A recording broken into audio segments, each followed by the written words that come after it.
নমস্কার, সুপ্রভাত বন্ধুগণ। আমি অনেক দিন আমার ছাদে আসতে পারিনি। দেখুন আমার ছাদে আসার না কারণ দেখুন আমার ছাদে কিভাবে ড্রাগন ফলগুলো ফুল ফুটেছে, কিন্তু এগুলোর পলিনেশন করতে পারিনি। দেখুন কিছু ফল তো, একটা ফল তো দেখুন এখানে প্রায় অনেকটা বড় হয়ে গেছে। হয়তো 7টা দিনের মধ্যে হয়তো এটা পেকেও যাবে।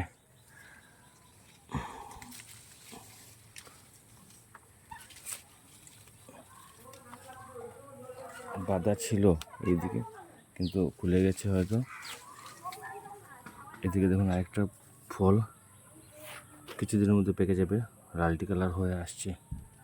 আর কোনো কলি নেই এদিকে, দেখা যাচ্ছে না কোনো কলি আর দেখা যাচ্ছে না এদিকে। কিন্তু এই দুইটা ফুল,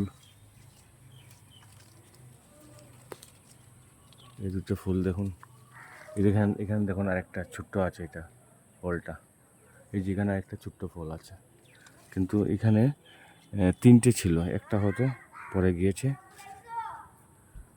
এইগুলো টিকবে কিনা বুঝতে পারছি না আমি, কারণ একটু যত্ন করতে পারিনি এই কয়েকদিন, আমি ছাদে আসতেই পারিনি।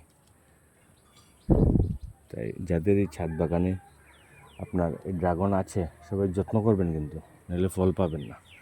আমি আগেরগুলো দেখুন পলিনেশন করেছিলাম, করতে গিয়ে ফলগুলো দাঁড়িয়ে গেছে। এগুলো করতে পারিনি, হয়তো পড়ে যাবে। এই দেখুন লালটির কালার হয়ে আসছে, হয়তো এটা পড়ে যাবে, এটা টিকবে না, এটাও টিকবে না। ধন্যবাদ।